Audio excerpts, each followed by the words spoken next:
What if your paycheck was not just money you spend, but a seed you plant? A seed that could grow into freedom, opportunities, and long-term wealth.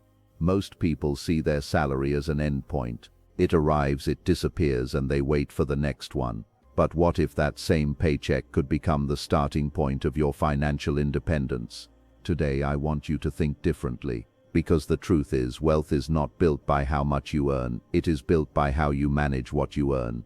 Two people can make the same income yet live completely different lives. One stays stuck in survival mode, the other quietly builds assets, income streams, and a future of freedom. Jim Rohn often emphasized that success is not about wishing for more but becoming more disciplined with what you already have. And that begins with your paycheck. If you stay with me until the end of this video, you'll discover 5 powerful lessons that can transform your income into a wealth-building machine no matter how much you currently earn. These are simple principles, but if applied consistently, they can completely change your financial future. So don't scroll away, because what you're about to learn might be the turning point between living month to month and building real wealth. Lesson 1. Pay yourself first. The concept of paying yourself first is the golden rule of wealth building, yet it remains one of the most misunderstood principles in personal finance. Most people approach their finances with a leftover mentality. They receive their paycheck, pay the landlord, the utility companies, the grocer, and the subscription services, hoping that there will be something remaining at the end of the month to put into savings. This strategy almost always fails because the human psyche is wired for immediate consumption. By the time the mandatory obligations are met, the remaining balance feels like a reward for surviving the month, leading to impulsive spending rather than disciplined saving. To pay yourself first is to flip this script entirely, treating your future self as your most important and non-negotiable creditor. It is an act of financial self-respect that declares your long-term security is more important than your short-term desires.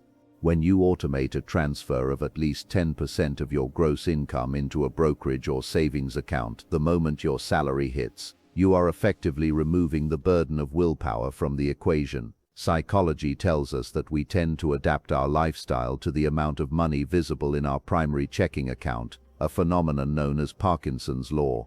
If you see $3,000, you will find a way to need $3,000. However, if $300 is moved immediately and you only see $2,700, your brain unconsciously recalibrates your spending habits to fit that smaller window.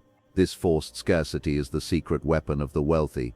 It ensures that the foundation of your empire is laid brick by brick, month by month, regardless of whether you feel particularly disciplined in any given week.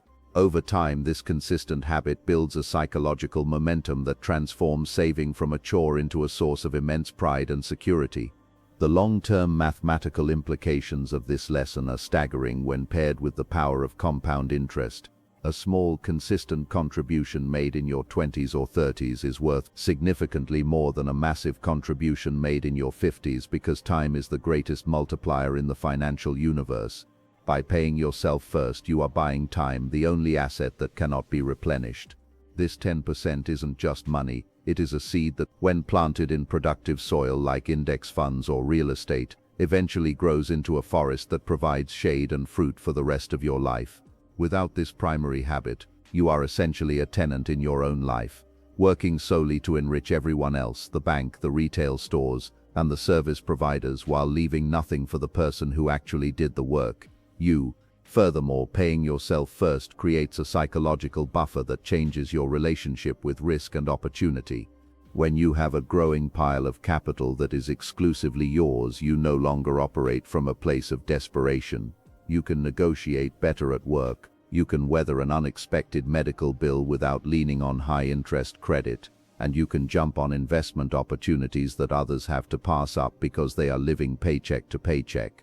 This habit is the literal definition of taking control of your destiny. It transitions you from a passive participant in the economy to an active owner. Wealth does not begin when you have a high salary. It begins the very moment you decide that a portion of everything you earn is yours to keep forever.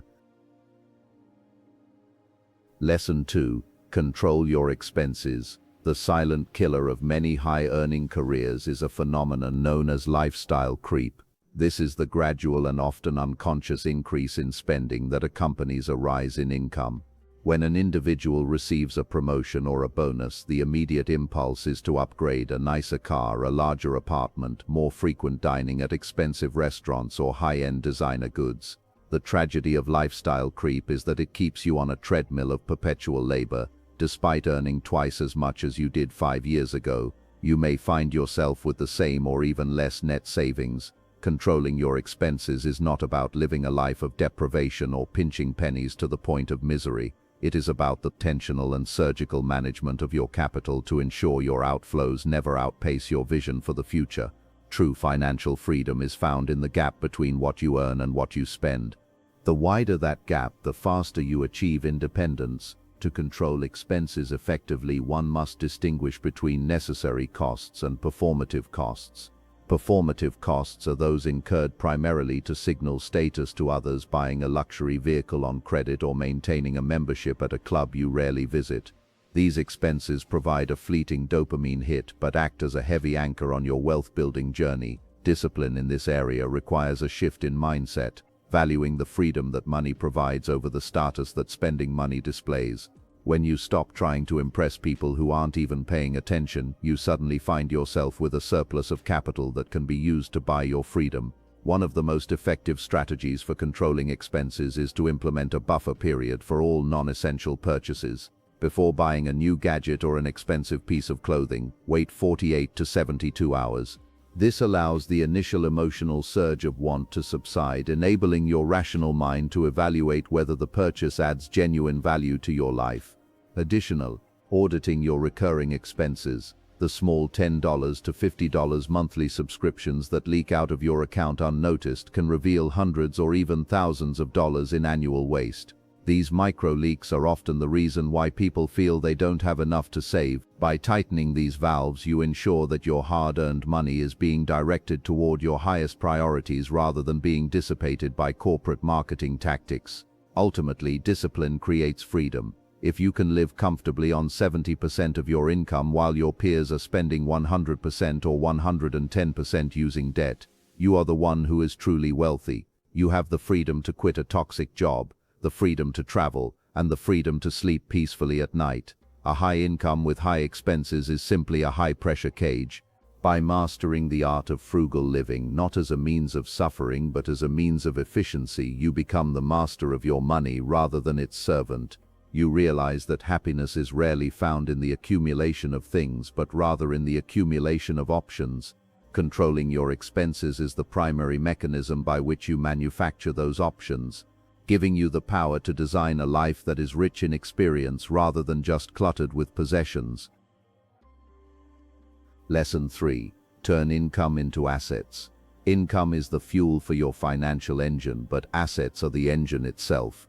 A fundamental mistake made by the middle class is confusing a high salary with wealth. Salary is a temporary flow of cash that requires your physical presence and active time. It is earned income. Wealth, however, is built through the acquisition of assets, things that put money in your pocket regardless of whether you show up to work or not.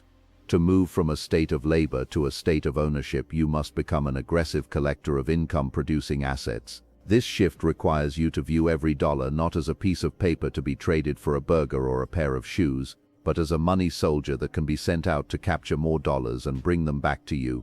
The most common assets include stocks, bonds, real estate, and intellectual property or small businesses.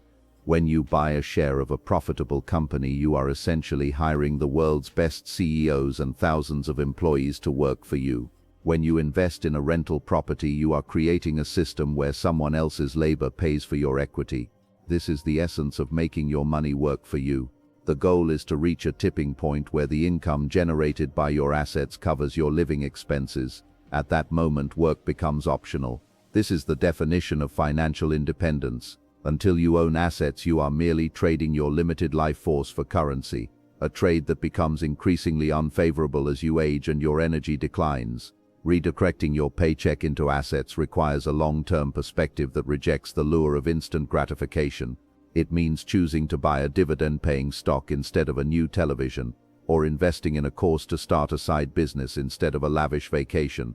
This doesn't mean you never enjoy your money. but it does mean you prioritize the goose over the egg. If you eat your goose, your capital, you will never have eggs, passive income. If you protect and grow the goose, eventually it will produce so many eggs that you can feast on them without ever touching the bird itself. This is how multi-generational wealth is built. The wealthy don't work for money, they work to acquire assets that generate money, creating a self-sustaining cycle of growth that can last for decades. Furthermore, assets provide a hedge against inflation and economic instability, while cash sitting in a bank account loses purchasing power every year. Well-chosen assets like real estate or shares in resilient companies tend to appreciate or adjust their prices to keep pace with the economy. By turning your income into assets, you are protecting your future purchasing power from being eroded by central bank policies or market fluctuations. You are building a fortress that is resistant to the whims of the job market. This transition from worker to investor is the most significant psychological hurdle in the journey to wealth. It requires a deep understanding that your labor is a finite resource, but the productivity of capital is, for all intents and purposes, infinite. Lesson 4. Avoid debt that consumes your future. Not all debt is created equal, but the vast majority of people are drowning in bad debt, the kind that consumes their future earnings to pay for their past desires. Bad debt is characterized by borrowing money to purchase depreciating assets such as cars, electronics, or clothes, or to fund a lifestyle that your current income cannot support. When you use a credit card and carry a balance at a 20% interest rate, you are effectively agreeing to work for the bank for free. You are handing over your most productive hours to pay for a meal you ate months ago, or a gadget that is already obsolete. This form of debt is a modern-day form of indentured servitude, where the chains are invisible but the weight is very real, dragging down your ability to save and invest. The danger of consumer debt lies in its ability to compound against you. Just as compound interest can make you wealthy, compound interest in reverse can make you permanently poor. Every dollar you pay in interest is a dollar that could have been invested in an asset. If you pay $500 a month in interest on credit cards and car loans, you aren't just losing $500, you are losing the $5,000 or $10,000 that those dollars could have become if they were invested over the next decade. Debt steals from your future self to satisfy the cravings of your current self. To build wealth, you must have a visceral distaste for high-interest debt and a commitment to living within or preferably below your means so that you never have to rely on it for survival. On the other hand, it is important to understand good debt, which is leverage used to acquire income-producing assets. A mortgage on a rental property where the tenant pays the interest and principal, or a low-interest loan used to scale a profitable business can be powerful tools for wealth creation. However, even good debt carries risk and should be handled with extreme caution. The difference between a professional investor and a reckless gambler is the margin of safety. If you are over-leveraged, a minor dip in the economy can wipe you out completely. The goal should always be to use debt as a scalpel, not a sledgehammer, minimizing its use for personal consumption and strictly regulating its use for investment to ensure that it never threatens your fundamental financial stability. Breaking the cycle of debt requires a total behavioral overhaul. It begins with an emergency fund, a stash of cash that prevents you from needing to reach for a credit card when your car breaks down or your roof leaks. Once the emergency fund is in place, the focus must shift to aggressively paying down existing liabilities, starting with the highest interest rates first. This process can be painful and may require temporary sacrifices, but the feeling of being debt-free is a powerful psychological catalyst for wealth building. Without the burden of monthly payments, your cash flow opens up, allowing you to pivot toward Lesson 1 and Lesson 3 with much greater force. Financial stability is the prerequisite for financial growth. You cannot build a skyscraper on a foundation of shifting sand and unpaid bills. Lesson 5. Increase your value, not just your salary. Many people believe that the way to earn more money is simply to work more hours or wait for a cost of living raise. This is a linear way of thinking that rarely leads to significant wealth. The marketplace does not pay for your time, it pays for the value you bring to that time. A brain surgeon and a fast food worker both have 24 hours in a day, but the surgeon is paid exponentially more because their skills are rare, difficult to acquire, and highly impactful. Therefore, the most efficient way to increase your income is not to work harder at the same level, but to increase your human capital, the unique combination of skills, knowledge, and experience that makes you an indispensable asset to your employer or your clients. Investing in yourself is the only investment that offers a guaranteed return and can never be stolen, taxed away, or lost in a market crash. Whether it is learning a new programming language, mastering the art of public speaking, or obtaining a specialized certification, every new skill you acquire increases your leverage in the marketplace. In the modern economy, learning how to learn is perhaps the most valuable skill of all. The world is changing rapidly, and those who remain static in their knowledge will see their value diminish over time. By becoming a lifelong learner, you ensure that you are always moving toward where the demand is highest, allowing you to command a premium for your expertise and stay ahead of automation or outsourcing. Beyond technical skills, increasing your value also involves developing soft skills such as leadership, negotiation, and emotional intelligence. You can be the most talented engineer in the room, but if you cannot communicate your ideas or lead a team, your income potential will be capped. Learning how to negotiate a salary, how to sell a product, and how to build a professional network are multipliers for your technical abilities. These skills allow you to navigate the complexities of corporate politics or the challenges of entrepreneurship with grace and effectiveness. When you become a high-value individual, you are no longer a commodity that can be easily replaced. You become a partner in the creation of value, which naturally leads to a higher share of the profits. Ultimately, your income will almost always be a reflection of your personal growth. If you want to double your income, you must first double the value you provide to the world. This might mean taking on more responsibilities, solving more complex problems, or finding ways to reach more people with your service. It requires a shift from a "what can I get" mindset to a "how can I serve" mindset. When you focus on becoming the best version of yourself, the money tends to follow as a byproduct of your excellence. Wealth is a lagging indicator of your value. By prioritizing your growth, you are not just chasing a higher salary, you are building a version of yourself that is capable of generating and managing wealth for a lifetime. Your brain is your greatest asset. Keep it sharp, keep it updated, and it will take care of you. Your paycheck is not your destiny, it is your tool, and like any tool, it can either build something meaningful or be wasted without direction. The difference between financial struggle and financial freedom is not luck, inheritance, or timing, it is discipline. It is the daily decision to manage money with intention instead of emotion. If you start applying even one of these principles today, your financial life will begin to shift, not overnight, but steadily, quietly, powerfully. That is how real wealth is built, not through sudden success, but through consistent habits repeated over time. Imagine a future where your income is no longer something you depend on just to survive, but something that continuously builds your freedom. A future where your investments grow while you sleep, where your decisions today protect your tomorrow. That future is available to anyone willing to change their relationship with money. So don't just work for your paycheck, make your paycheck work for you. Start small, stay consistent, and think long-term. Because wealth is not created in moments, it is created in habits. And the moment you decide to turn your paycheck into a wealth machine, you take the first real step toward financial independence.